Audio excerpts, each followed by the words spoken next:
Keď niekto je Božie dieťa, môžeš nasledovať.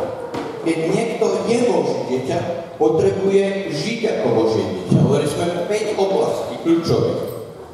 Život, zdravie, rast, prestaň rásť. Neprestaň rásť.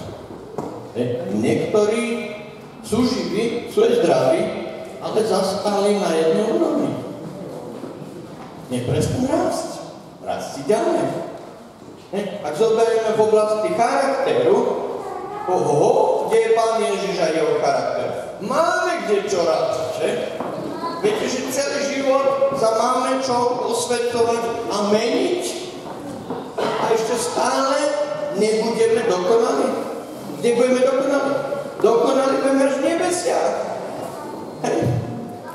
A prečo vám chcem povedať, Marianko, prečo vám chcem povedať služobník? Chcem vám povedať, že keby Boh čakal, že budeme dokonali, tak nikoho by nepoužil, lebo to nie sú nikto dokonali. Boh sa rozhodol, že bude používať nedokonalých ľudí, aby dokázal svoju moc a autoritu a urobiť cez nedokonalých ľudí dokonalé požiteľov. To je služobník. Jednoducho nástroj Boží v rukách. A služobníkom sa stáva tedy, keď odovzdám seba ako nástroj. Bože, tu som, použij si ma. A práve o tomto rozprávame, že nielen život, zdravie a rast, ale aj plodnosť, aj zrelosť. Skončiť ako dospelý a zrelý, schopný, zodpovedný otec alebo matku duchovný. A čo sa týka druhej oblasti, o ktorej rozprávame, je úplné odozdanie sa Pánovi. To je rozdiel. My príjmeme Ježiša ako spasiteľa, ako záchrancu, ako niekoho, kto nám dáva niečo. A vďaka Bohu, že nám dá, my sa z toho vytešujeme. Lenže on nie je len spasiteľ, záchranca, ten, ktorý nám zabezpečuje, on je aj Pán. A služobníkom sa stávame až vtedy, keď jeho vôľu, jeho plány, jeho pánstvo príjmeme do svojho života, až vtedy začneme robiť jeho vôľu. A preto to druhé rozhodnutie, alebo druhá kľúčová oblasť v živote každého jedného Božieho dieťaťa je, aby sa úplne odovzdal Pánovi. Aby zomrel sebe, aby prijal Ježiša, jeho plány. Toto je to najlepšie pre môj život. Ja môžem všeličo dobrého urobiť, ale ak nenaplním Boží plán, prečo som sa narodil, prečo ma Boh chcel, tak to môže byť na tak. Môže sa aj roztrhnať. Rozumíte? Pánstvo Pána Ježiša. Úplne sa odovzdať. Pán Ježiš hovorí, dobre, chodili za mnou, som rád, že ste tu boli, učili ste sa veľa to, ale teraz vás vyzývam. Ste ochotní zomrieť sebe? Ja nemôžem. Dobre, ste ochotní zomierať každý ten sebe? Ste ochotní ma nasledovať z mojich šlapaj, nielen vtedy, keď bude dobre a keď bude haleluja? No, vtedy všetci sú rádi, ale keď pôjde aj ťažko, aj cez utrpenie, aj cez trápenie, aj cez nepokoje, aj boje, budeš verný aj vtedy Pánovi? Pôjdeš jeho šlapaj? No, 12.1.2 hovorí tam, pre rôzne milosrdenstvo Bože, moje bratia, odovzdajte svoje tela živú a svätú obeť, nech je to vaša svätá služba. A potom hovorí druhú vec, znamená telo, o tom sme rozprávali, tam telo. A potom hovorí druhú vec, a nepripodobnite sa tomuto svetu, zomrite svetu. Nejednajte ako svet. Svet ide tam na jeho žiadosť, ide do záuby, do zániča. A jedine ten, čo činí Božiu vôľu, 1. Jánova 5.17. Jedine ten, čo činí vôľu Božiu, ten zostáva na veky. Ten zostáva jeho ovocie až na večnosť. Nie je to, čo my robíme a svoje robíme. To činíme Božiu vôľu. Svet ide tam. Nepripodobňujte sa tomuto svetu.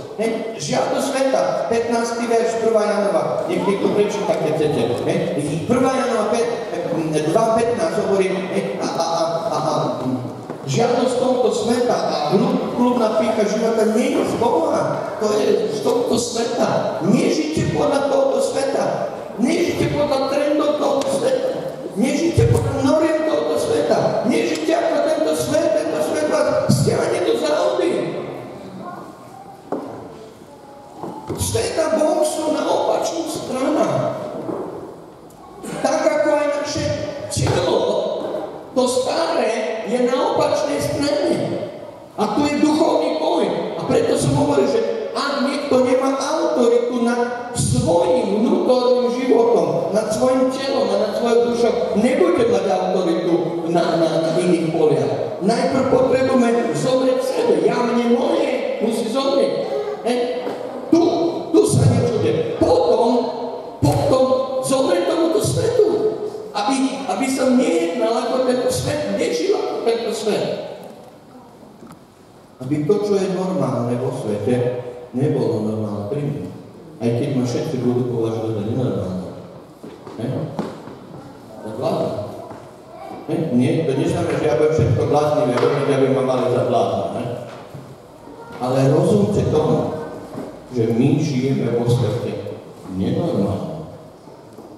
To, čo sa deje dnes, každý zdravý človek, nemusí byť ani kresťan, zastaví sa mu rozum a povie, toto je bláznosť. Toto nie je normálne. Ja neviem ako u vás, ale ja som vyrastal na dedine. Narodil som sa na kde som sa narodil Pivnica je dedina, Dobre? Narodil som sa Pivnici, to je dedina. Vyrastal som na dedine. Ale chcem povedať, za tých pár rokov, čo ja žijem s Pánom, sa veľmi veľa vecí zmenilo. To, čo bolo niekedy normálne, nie je normálne. A to, čo bolo nenormálne, dnes je absolútne normálne. A nie len to, že je normálne, ale pomaly za posledných 15-20 rokov sa stáva, posúva sa, aby bola norma, aby bolo to štandard, podľa čoho sa hodnotí, čo je normálne. To, čo bolo niekedy nenormálne vo svete medzi bezbožnými ľuďmi, dnes nie je len normálne v cirkvi. Ale ľudia si myslia, že takto má byť. No nemôžeme takto. Nemôžeme takto žiť. Nemôžeme žiť podľa tohto sveta, aby som sa niekoho nedotkol, tak nebudem rozpadať. Ale nežíme podľa tohto sveta. Nežíme podľa noriem tohto sveta. My sme z iného sveta. My sme z iného sveta. My máme iné pravidlá. Ježiš je náš Pán. A on určuje, čo je normálne a čo nie je. Nie ani tento svet, ani naša kultúra, ani nič iné. Ježiš. Viete, čo je kultúra? Nie je to nielen tradícia, ale počujte dobre.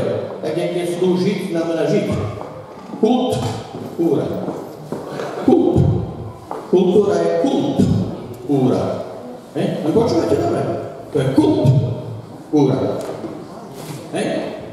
A často je to okult úra. Nie len kult úra, ale okult úra. Dajte si pozor. Mnohé veci z našich životov, aj z našej kult úry, nemajú z Boha spoločné. Dobre? Rozumiete?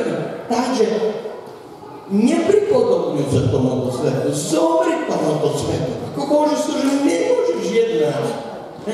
Budeš nenormálny. Ale Bohu sa budeš ľúbiť.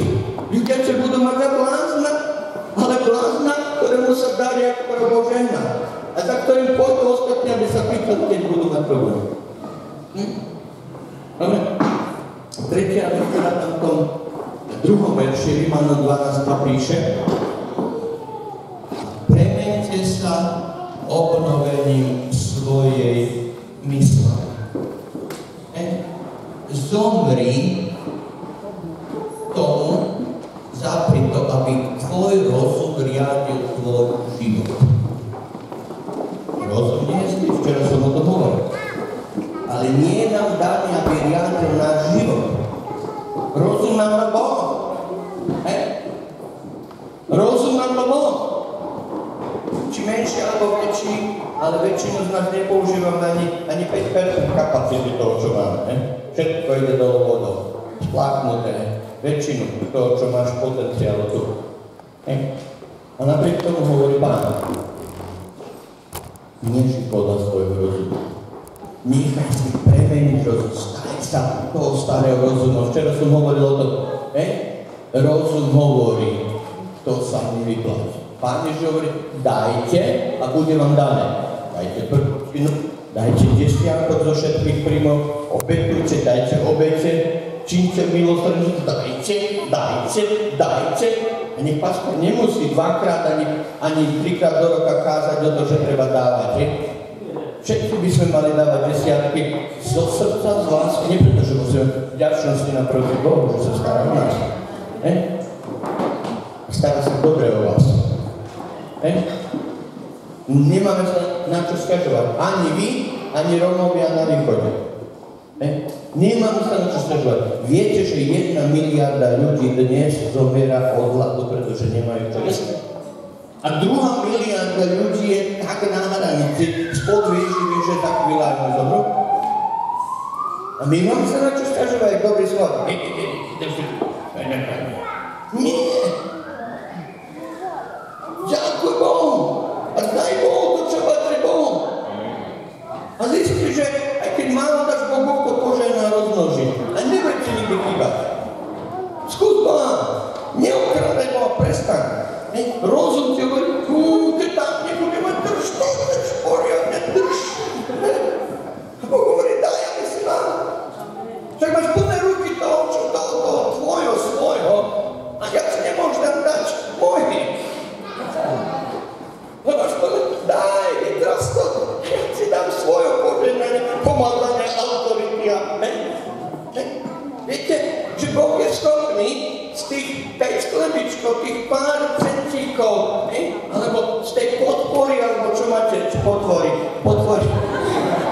čo máte, čo dostávate, a keď z toho dáte 10 benefity, to sú fity, benefity, ale keď dáte z toho málo, čo máte, že Boh to, že požehná a zrozmnoží, ak tých 5 chlebov a 2 tyčky, nasyte 5 tisíckový zástup. Bo Bože, náš Boh je mocný. Zomri sebe, svojim predstavám, zomri tomu, aby riadil tvoj život, tvoj rozum. Rozum hovorí, pokiaľ neuvidím, neuverím. Tak je správny učeník Pána Ježiša Tomáš. Pokiaľ neuvidím, neuverím.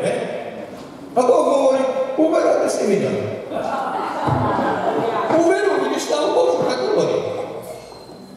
Uveruj, a my sa rozhodneme, či budeme jednať podľa nášho rozumu, alebo budeme jednať podľa toho, čo Pán hovorí. A služobník sa stáva vtedy, keď odovzdá aj svoj rozum, riadiaci orgán Pánovi.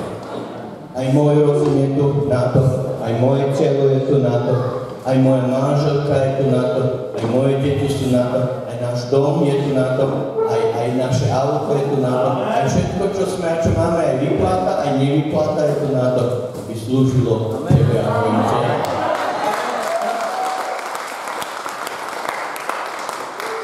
A zrazu z mála je veľa. A zrazu to málo, čo máš, dáš Bohu, povieš, no z toho sme ani nevyžili. Boh to tak požehná, že nie len, že tebe stačí, ale tvoj pohár preteká. Marian, vieš, čo je služba? Tvoj pohár preteká. Vieš čo? Tvoj pohár preteká. O tom je služba. Preto hovorím o milovaných Božích stvoreniach, milovaných Božích deťoch, ktoré sú preplnené Bohom a služba, to znamená, že to preteká ďalej. To, čo najviac zabíja, je sebectvo. Ešte viac pre seba. Služobník má nádobu, ktorá preteká.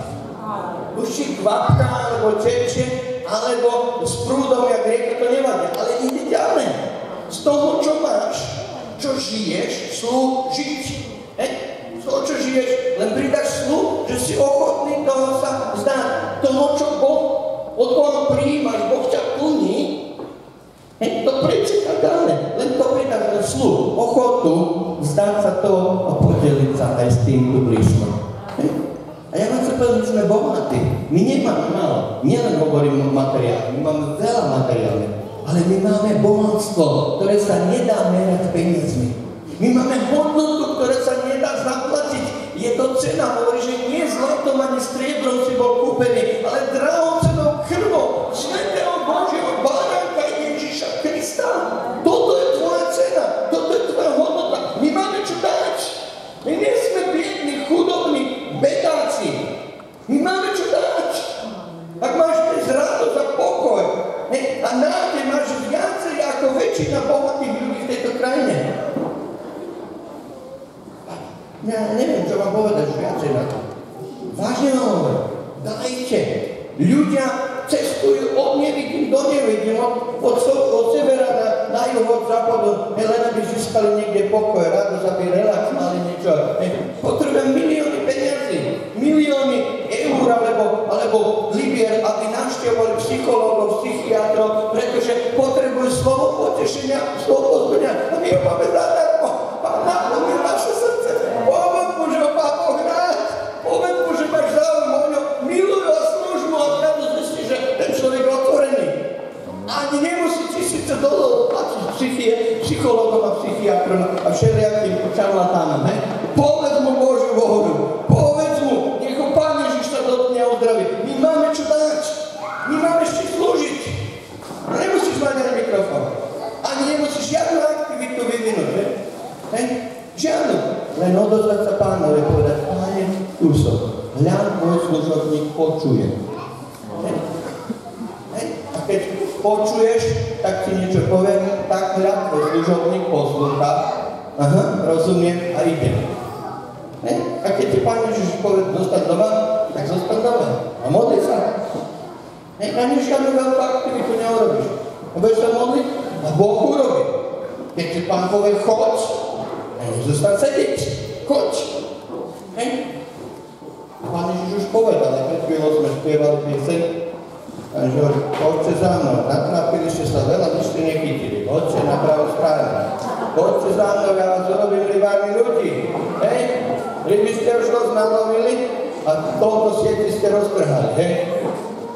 Teraz je čas zanechať to rybárstvo, také hrabanie pre seba a pre svoju rodinu a pre svoje vnúčata a potom pri ďalšej generácii, už keď nemáme na čo, tak už potom, aby nemali s nami starosti, už sa nad hrobníkami pripravíme všetko a čakáme, keď zomrieme.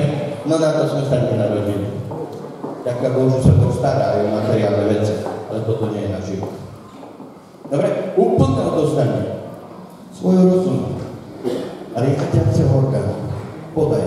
Všimnite si, Rímanom 12:2 hovorí o troch veciach a tie dve veci sa týkajú nás. Len jedna vec sa týka sveta vonku. Všimnite si, to teraz Pán Ježiš nehovorí ani o jednej veci, o duchoch a démonoch a autoritu nad démonami. Naše bojovanie nie je proti telu a krvi, ale proti mocnostiam. Prečo? Pretože sme skončili s bojovaním telu a krvi. Hovorí, že ste sa až do krvi neskročili boji proti hriechu. Rozumiete? My musíme najprv mať autoritu, moc, právomoc, ktorá vyplýva z Božích detí, aby sme sa postarali o to, aby Ježiš Kristus bol v nás. Živý, viditeľný. Nemusíme byť dokonali, ale Ježiša je treba, aby bol vidieť ako spasiteľ a ako Pán. A potom nepripodobňovať sa tomuto svetu. Mať autoritu a ovládať aj tie situácie, ktoré prichádzajú, tie vplyvy, aj tie módy všelijaké, aj tie, ja neviem, aké, by som povedal, to čo, a to prečítam radšej. 1. Janova, 2. kapitola, verš 15. A napíšte si to, možno vám to pomôže niekedy, Svätý Duch vám to osvietí do vašej situácie.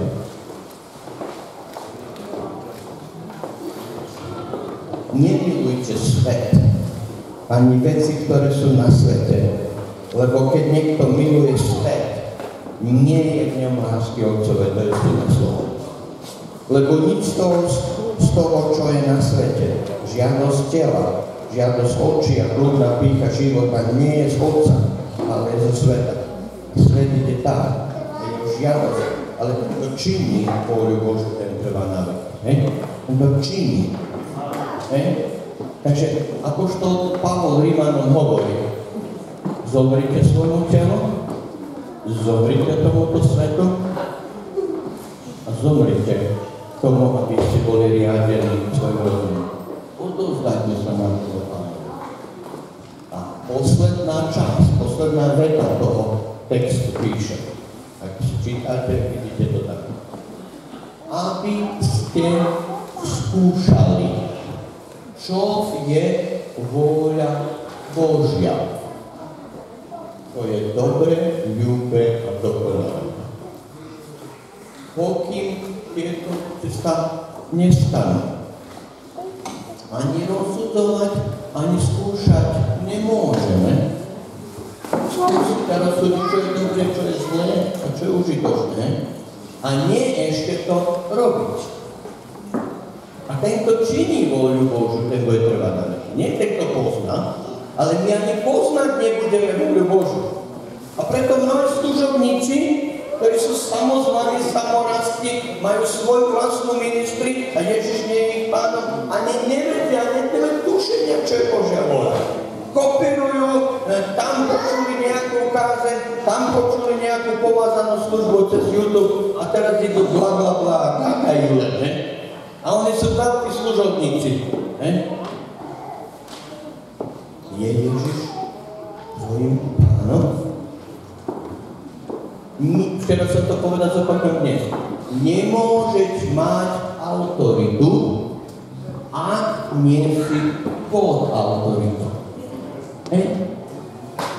Musíš niekomu slúžiť. Dvom pánom nie je možné slúžiť. Musíš niekomu slúžiť. Ak to nie je Ježiš, ak Ježiš nie je tvojim pánom, tak neslúžiš jemu. Buď si to ty, bude to bohatstvo, bude to niečo iné, alebo niekto iný, a môže byť to samotný diabol. Ale nie je to Boh.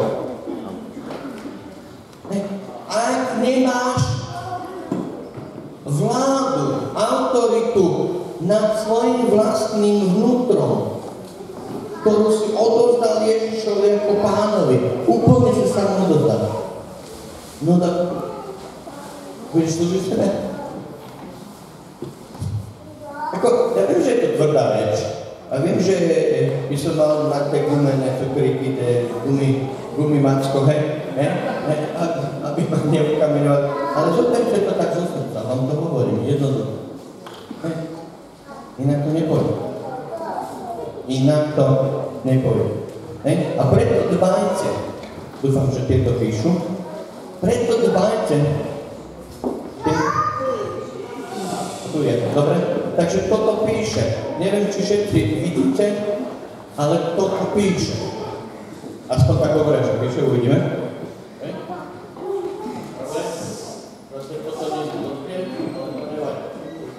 Toto píše. Veríme, že píše. A teraz si nakreslite jeden veľmi dôležitý harmonogram. Dobre? Jednoduché. Nie X-ko. Ale je to X-ko. Dobre. Boží dieťa a Boží služobník dbá na 4 kľúčové vzťahy. 4 kľúčové vzťahy. To je tajemstvo, o ktorom hovorím. Znamená život, potom úplné odostanie a potom starostlivosť o 4 kľúčové vzťahy. Jeden vzťah je vzťah s Bohom. Druhý vzťah je vzťah s bratmi. Tretí vzťah je vzťah s blížnymi. A štvrtý vzťah je vzťah s tým zlým. Ak chcete byť Boží služobník a zostať Boží služobník, a chcete, aby si vás Boh použil, či v malom alebo veľkom, veľkom nehľadajú na to, čo on má pre vás. Dajte si pozor na 4 kľúčové vzťahy. Všetko stojí alebo páda na vzťahoch. Od vzťahov záleží. Maria, nie od aktivít, nie od vzťahov.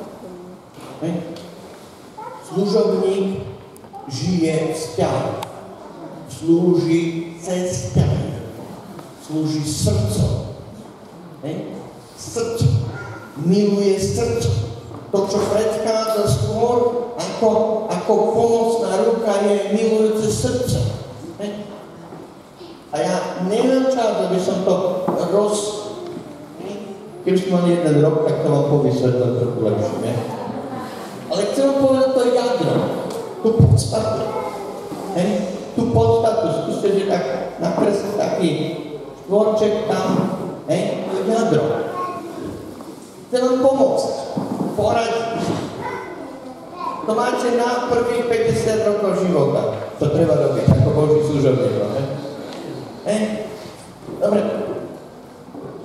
Boží slovo nám hovorí, že s Bohom máme mať pozitívny vzťah. S bratmi máme mať pozitívny vzťah. S blížnymi máme mať pozitívny vzťah. Jediný negatívny vzťah je s tým zlým. Boží slovo nám hovorí, že najväčšie prikázanie, ktoré budeš milovať. Milovať. Môžeš čokoľvek čo urobiť, ak to nie je z lásky, to pred Bohom neobstojí. Milovať budeš Boha svojho. Celým svojim srdcom, celou svojou dušu, celou svojou silu, celou svojou mysl. Dobre. Takže prvý a kľúčový pozitívny vzťah je vzťah s Bohom.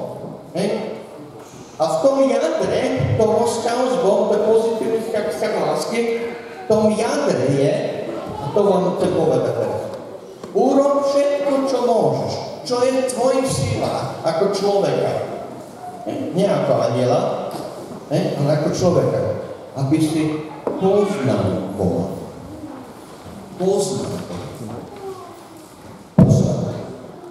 Naša miera toho, ako ho milujeme, je priamo úmerná tomu, ako ho poznáme. A preto majú modlitby význam. Poznanie. Áno, poznanie. Preto majú modlitby význam.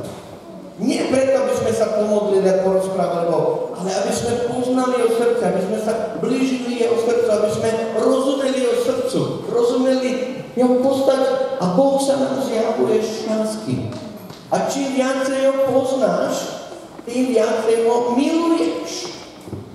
Ľudia, ktorí nemilujú Boha, nemilujú, pretože ho nepoznajú. Nie sú presiahnutí vzťahov lásky.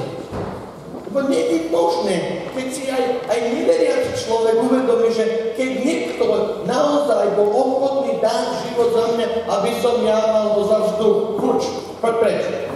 Ja viem, že my kresťania to robíme často, že chceme od Boha dať, ale dať, čo nechceme. A často prosíme, daj mi daj mi pomazanie, ale Boha nechceme. Svetého Ducha nemáme za nič. To je, keď vaše vlastné deti prídu ku vám a chcú čokoládku od vás, ale vám nadávajú. Vás neucievajú. A toto my robíme často. Ale chcem povedať, keď je aspoň trochu úprimný niekto. Keď mu z lásky urobíte niečo a dáte mu niečo, on si to váži. Len blázon to nerobí. Neveriaci čo? Poznaj, urob čo môžeš. V tom jadre, urob čo môžeš. Určite to modlitba nie je náboženský obrad, alebo porozprávame sa niečo. Ale blíž sa Bohu. Poznaj ho srdce. A potom ho miluj. Miera lásky je rozdiel. To naplno pre teba a pre mňa je rozdielne a závisí od poznania. A preto sme každý každý jeden niekde inde. A preto nezačínaj tým len vyznáva, ja ťa milujem. Skús ho poznať, skús rozumieť. Preto som hovoril, kochaj sa Hospodinovi a dá žiadosti tvoje srdca. Rozum mu, ako on funguje. Rozum mu, čo on chce, čo je mu ľúbe a snaž sa mu vyhovieť. Prejav lásku nie peknými slovami, nech vaša láska nie je o pekných slovách. Nemilujte slovom alebo jazykom, ale skutkom úprimne. Nemilujte Boha tým, že mu rozprávate, ja ťa mám rád, spievame,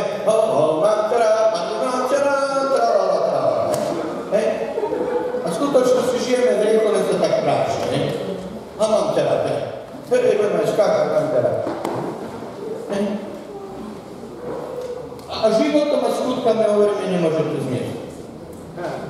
Čo mi tu ideš rozprávať, že teraz si zariadil nejak jak toto je najlepšie pre mňa, všetky mi tu ideš, ne? A mám sa rád, nie.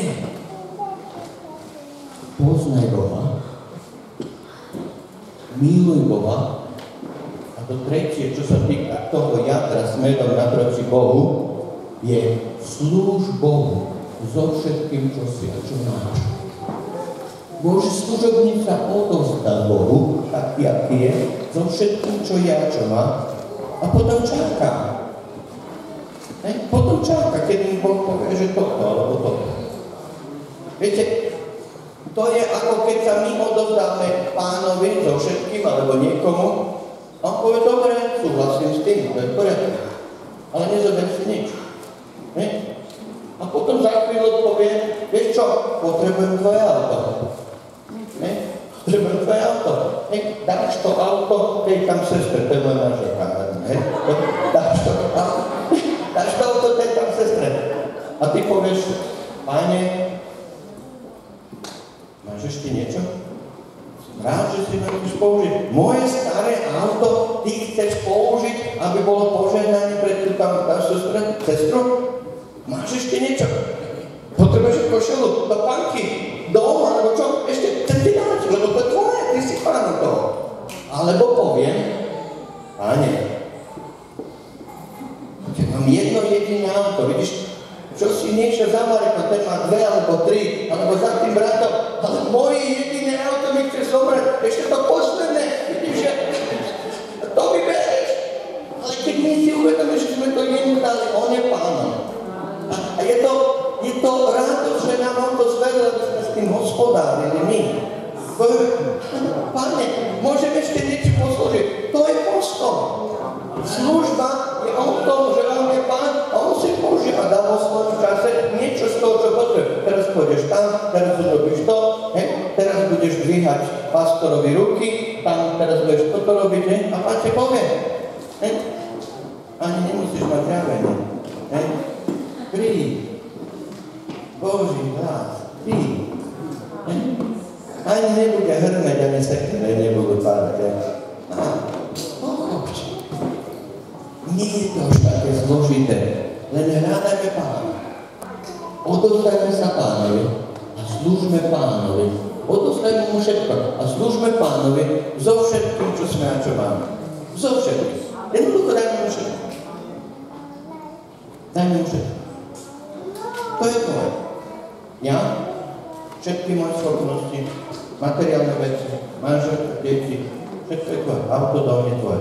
Kedykoľvek, tež je to tebný slúžiť. A pán povie, dobre, súhlasím, odpíšeme znovu. Ani som ide. A potom o pol roka pán povie, a toto by som potreboval, Pane, to moje, to sa si ja s týmito desňačími prstami dával, a tými, to je postav. Druhá oblasť. Od čoho závisí život, zdravie a nakoniec aj služba. Je vzťah s bratmi. A znovu platí to isté. Božie slovo, že budeš milovať bratov viac ako samého seba. Všetci viete, čo píše Jan 3.16? Lebo tak? Super. Ďakujem, už to stačí. Všetci to vieme. Niekto mi povie, čo píše 1. Janova 3.16. Hovorí tam, potom sme poznali lásku že on dal svoj život za nás. A toto už niekedy ďalej počúvať. Aj my sme povinní klásť svoje duše za svojich bratov, za svojho pastora, za svoju manželku, za svojho brata alebo sestru v zbore. To je druh lásky, ktorý chce Boh fungovať v zbore. Je ťažko, aby takýto druh vzťahu fungoval, vzťah lásky v zbore, ak si v zbore. To nebude fungovať. Lebo ak si nie v zbore, ak si bezdomovec duchovný, takých je veľa, ktorí idú sem a tam, a keď sa ich pýtam, že z ktorého sú zboru, Pán Ježiš je môj Pán, ja mám také pomazanie a takú úžasnú ministri, ale ktorého sú zboru? No a vieš, toto tam, ktorého sú zboru? Povedz mi, ktorý je tvoj pastor? Povedz mi, komu ty zodpovedaš okrem Ježišovi tu na zemi? Komu? Komu vydávaš počet? Niekto môžeš inde múctiť vodu, ale tu nebudeš kázať. Nie. Koniec. Môžeš byť akýkoľvek pomazaný, môžeš mať akékoľvek meno a akúkoľvek televíznu službu a koľkokoľvek iný duch v tomto zbore nebudeš kázať. Boh má povednosť a zverejný. Duch takéhoto ducha nebudeme tolerovať. Ducha nezávislosti. Pochopte. Buď si zbore, buď si zbore. Buď máš bratov, s ktorými žiješ v jednom tele. Veď tam sa testuje služobníctvo. My všetci chceme slúžiť, ale naučiť sa slúžiť bratom a sestram. To nie je jednoduché. Ako milovať Boha ešte jak tak, ktorý je dokonalý, ktorý nám nikdy neubližil, ale milovať pastora, ktorý nie je dokonalý, ktorý má aj svoje chyby, a slúžiť pastorovi, aj keď sa mi nepáči, aj keď si myslím, že je to Božie slovo hovorí.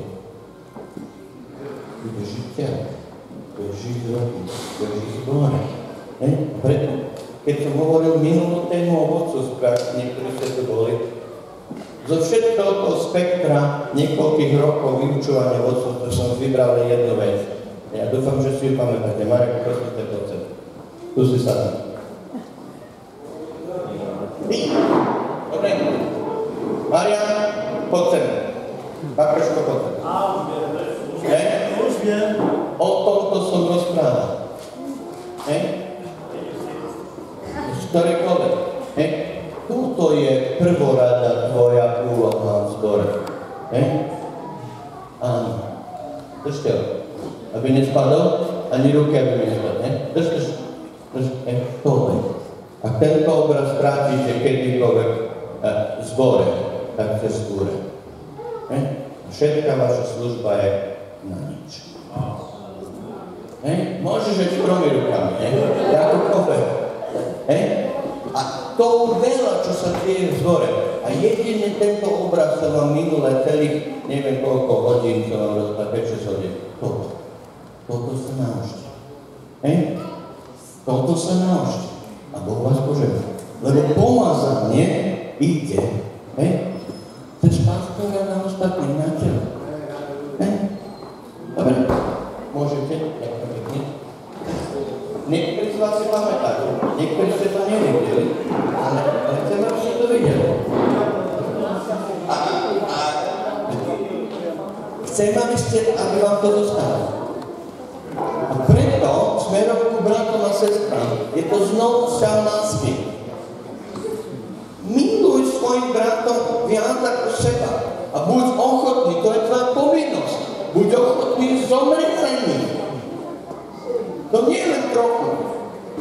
To sú tvoje bratia, to je tvoje telo. A keď ja vidím, čo sa často deje v zboroch, že jeden brat zoberie kladivo a mláči toho druhého brata, mene Pána Ježiša, až pokým nestrieka krv. Ale to je to tvoje telo. Že to len vlastne robí. Že sám sebe ubližuje. Mláčiš pastora. To je tvoje telo. To je nepochopenie fungovania. Služobník neslúži. Neslúži sám. Pán si povolal a vyvolal si cirkev. A Pán si používa a pomazal si dáva autoritu cirkvi. A potom z toho vyplýva autorita jednotlivých údov. Pán si používa cirkev.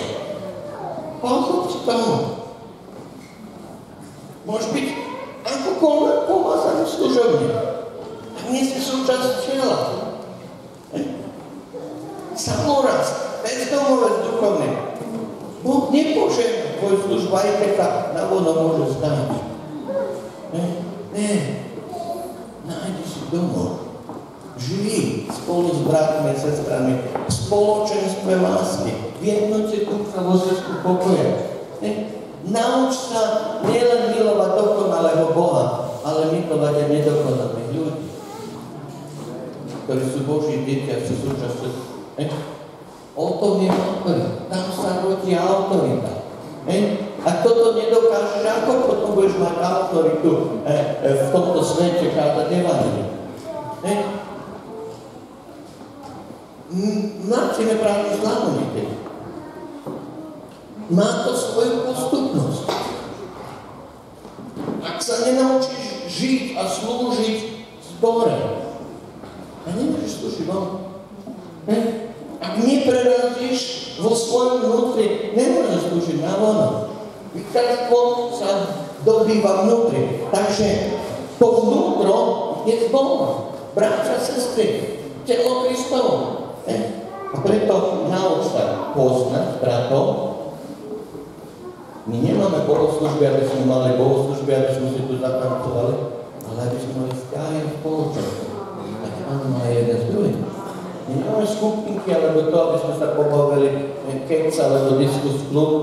Aby sme poznávali jeden druhého, aby sme rozumeli jeden druhého. Aby sme nevideli chyby jeden druhého, ale potreby jeden druhého. Aby sme počuli hlas toho brata, ktorý trpí, ktorý je zranený. Na to si tu, na to máš oči, aby si mu pomohol, keď vidíš nejaký problém. Aby si mu pomohol ty. Ne, aby sa potopil. A teším sa. Nie len ja mám taký problém, nechaj ma trochu. Takže poznaj bratov, urob všetko, čo môžeš preto v tvojom miestnom zbore, aby si poznal bratov. Ak treba, zavolaj na kávu, zavolaj na nejaké stretnutie, na nejaký ten grilovanie. Rodinu tu, poznávajte sa, by ste si rozumeli, by ste vytvorili svet ďalej.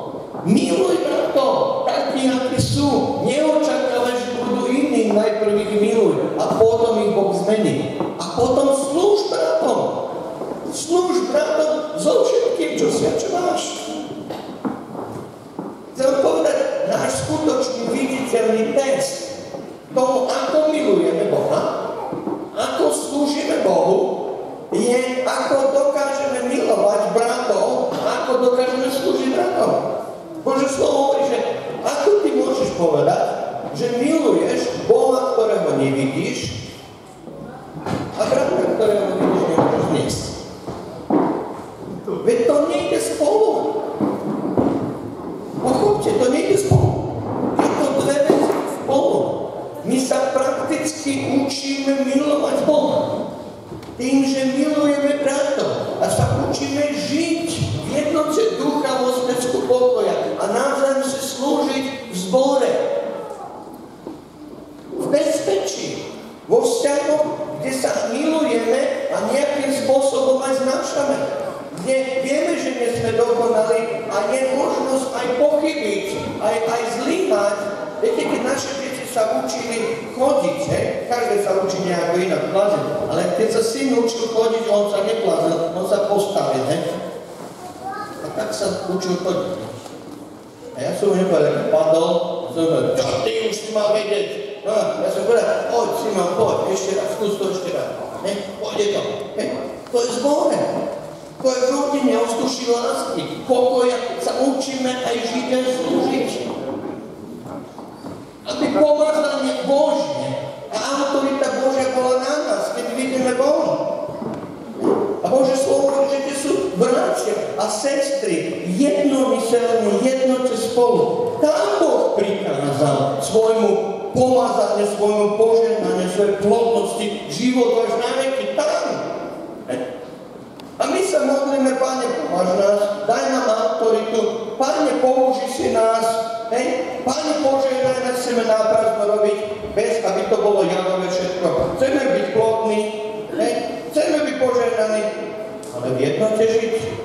Ten zazerá na toho, ten nenávidí toho, ten si nevysporiada s tým, ťažko sa v takejto atmosfére pohybuje aj nám, a ešte menej Svätému Duchu.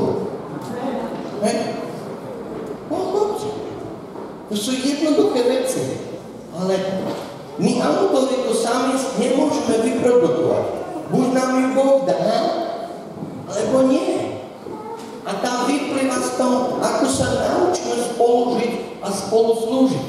Uvoľňuje sa Božia moc. Ani sa neporovnávaj s tým alebo s tým, lebo Boh dáva autoritu podľa miery toho, akú máš službu. To nie je pravda, že všetci máme rovnakú autoritu. Rovnaké pomazanie nemáme všetci. Pretože nemáme všetci rovnaké obdarenie a rovnakú službu. Ale k tomu, do čoho ťa Boh povolal, a to, čo chce urobiť pre teba, on si dá nadostač autority aj pomazanie, aby si mohol to urobiť. Boh nás nevolá do ničoho, čo by sme nemohli zvládnuť a nemali zvládnuť. Aj keď bez neho nemôžeme nič. Ale Boh si chce teba použiť. Boh nechce, aby sme boli lajdáci, alebo leniví, alebo neúspešní. Boh nás povolal, aby sa nám dali. Aj keď niekedy sa zdá, že sejeme, ešte sejeme a nič nevyklíčilo a nič nevyrastlo. Ja som niekedy taký netrpezlivý, zasejem niečo, vyhrabené a zistím, či ešte nejde a už keď začne kričiť, vyťahnem trochu. Zásej Božie.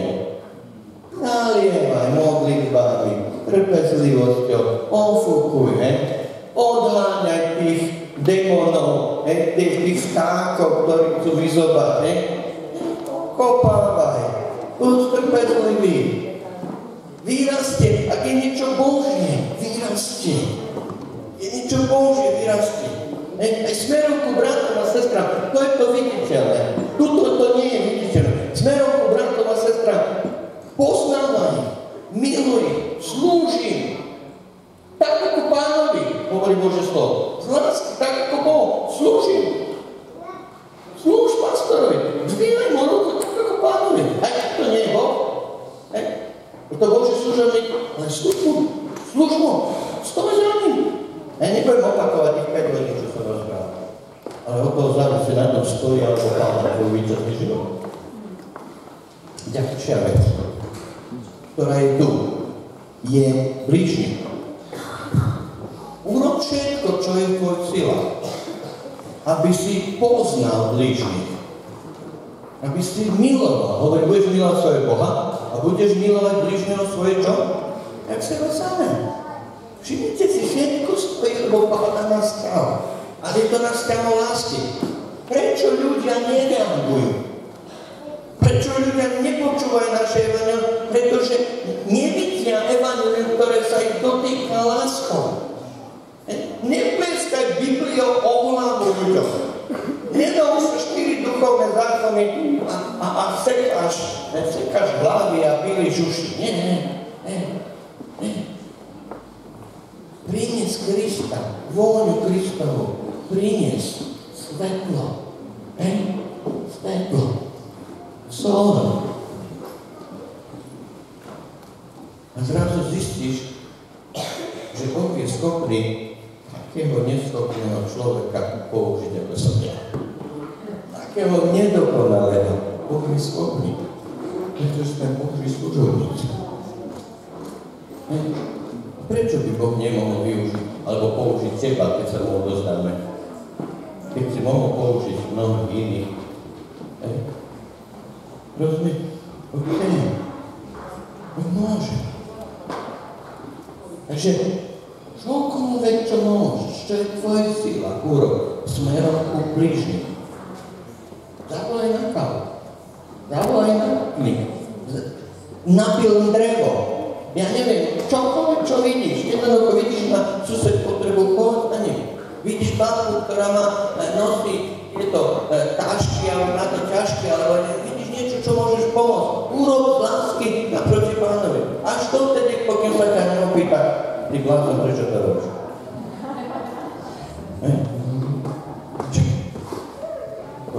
Pretože Pán Ježiš ma má rád, aj teba má rád.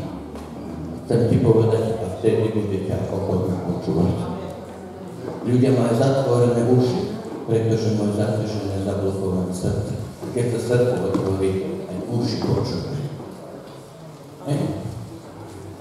O tom je evangelizácia. Evangelizácia nie je o veľkých masových aktivitách. Evangelizácia je osobný vzťah Božích detí s konkrétnym človekom. Nie evangelizácia je vykrikovanie na diaľku. Je to srdce. Prečo mnohí ľudia, ktorí sa obrátili na verejné evangelizácie, nie sú tu? Pretože sa nenadviazali srdce k srdcu. A preto dbajte aj na to, keď máte evangelizáciu, nejaké stretnutie. Dbajte na to, aby ste mali tam usporiadateľov, ktorí sa usmejú a s láskou privítajú ako kráľov. Ste tu vítaní. Sme rádi, že ste tu. Napriek tomu, že je opilieta a poviem, teraz prišiel z kanálu. Si tu, vzácne, milované Božie slovo. Si tu vítaný, Pán ešte má rád. Prejavte im lásku. Prejavte im úctu, hodnotu, ktorú majú. Milujte ich, slúžte im. Slúžte im. Poznaj ho, miluj ho a slúž mu. Potom poznajú ľudia, že sme Boží deti. Neveriaci. Potom bude povedz o nás, no ty sú čudáci, sú nenormálni, ale sú dobrí. Oplatí sa aj skúriť. Dobre? To sú 3 kľúčové vzťahy. Pozitívne vzťahy lásky. Len jeden jediný negatívny vzťah je, na čo my ako Boží deti a Boží služobníci musíme dávať veľký pozor. A to je vzťah s tým zlým. Vzťah s tým zlým. Dobre? Prejavuje sa to v 2 úrovniach. Vzťah naproti hriechu. Dobre? Hriech ako čin, skutok, myšlienka a duch. Lebo tu nie je to zlé, ale to zlo, ten zlý. Prečo vám to rozprávam? Preto, ak nezvíťazíte tu, ak nemáte autoritu tu, môžete sa akokoľvek snažiť tu. Nebudete mať víťazstvo. A to všetko, čo som doteraz povedal, som vám povedal kvôli tomu, že väčšina služobníkov, aj zborov, aj jednotlivcov sa orientujú ohľadom autority tu. Aby sme mali víťazstvo tu. Už či nad riechom, alebo nad duchmi, a ja neviem čo. Ale naše víťazstvo nie je priamo úmerné, ako tu žijeme. Ale to, čo v prevencii robíme, tu. Keď sme tu v poriadku, máme minimálne 3/4 víťazstva. A to 90% víťazstva bez boja už máš na diablo, na démony, na griechom, na všetky, keď toto je v poriadku. A keď toto niečo nie je v poriadku, môžeš tu zápasť, môžeš naláňať démonov, odháňať démonov, neodídu. A my nie sme často rozumní a robíme všetko iné, len nie to, čo treba. A tie veci až nie je až také zložité, len musíme zomrieť sebe. To nechceme. Sebectvo je najväčší problém. Aj kresťanov a nekresťanov. A medzi služobníkmi, nezávislosť. To je najväčší problém. Duch nezávislosti. To je najväčší problém. Dobre. Takže teraz už robíme prestávku. Budeme potom v poslednej hodine hovoriť o tom. Dobre? 10 minútová prestávka, ktorá bude trvať 15 minút.